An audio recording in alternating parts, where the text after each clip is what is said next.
gutom ka po.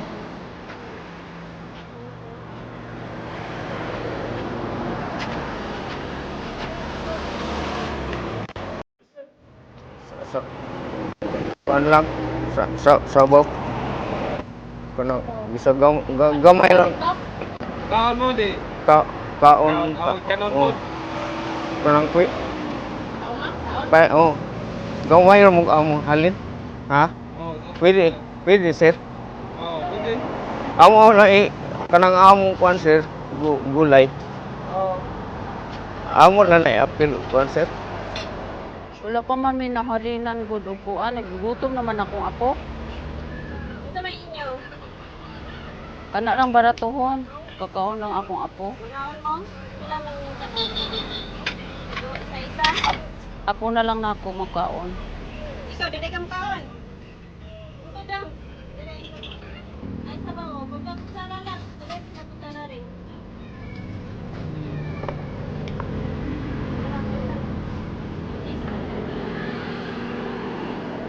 Gamay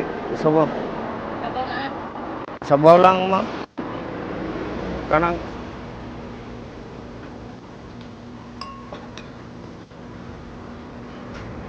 Mga onmi,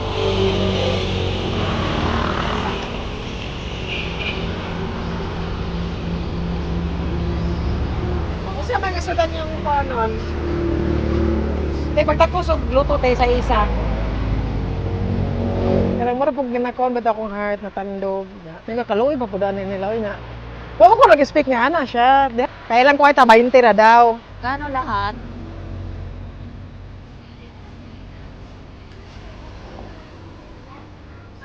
Kung na yung mga yan mo tabang, angay di tabangan, kinalang tabangan din nato.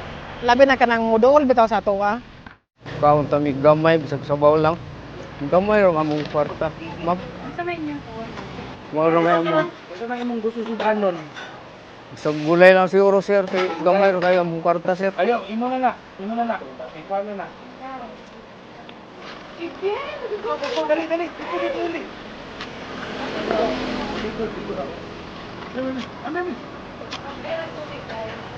Habang kumakain ako, tapos paglingon ko sa likod, gustong kumain ni tatay. And then nag-offer siya ng coins.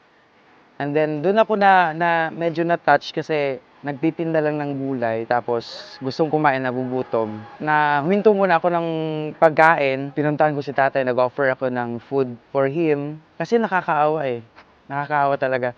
And nakarelate din ako kasi sa story ni tatay, naiyak ako. Kasi yung lola ko ganyan. So nakarelate talaga ako ng sobra. Kasi my lola passed away. I served her for how many years? So nakarelate ko yung yung pag-shake na nga, parang kasi ganyan yung lola ko eh. Na mild stroke. Ibutan na imong kamot, anak na imong kamot. Ibutan na lang diya, anak. Para dili na siya maglihok. Oo, salamat po. Naka-update pa dong negos yung balay. Wala maoro man ang halin po. Oh, ayun na nagkuta. Ayun na nagkuta. Karang ay, sulod na natin, idugan na si mong puti niya. Wala man di ko sakyanan, di ka na ako mahatod. Salamat. Willing to help because I am a radio personality. So may mga missions din kami na field.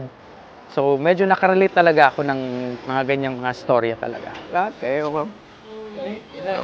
Kaon. May kaon mi. Apingin si Lolo ha. Apingin.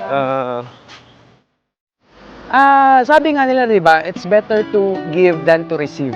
So mas mabuti na yung may natulungan tayo kaysa naman tayo yung tulungan. Naniniwala kasi ako sa kasabihan ng mga matatanda na mas mabuti na yung yung makatulong tayo sa kapwa. Yes, of course, I believe in God. Kasi kung wala si Lord, wala si God, wala rin tayo dito. 'Di ba? So kailangan tayong manalig kay God, especially sa mga naranasan nating crisis ngayon. Kasi ang kulang ng mga tao is pagdadasal lang talaga.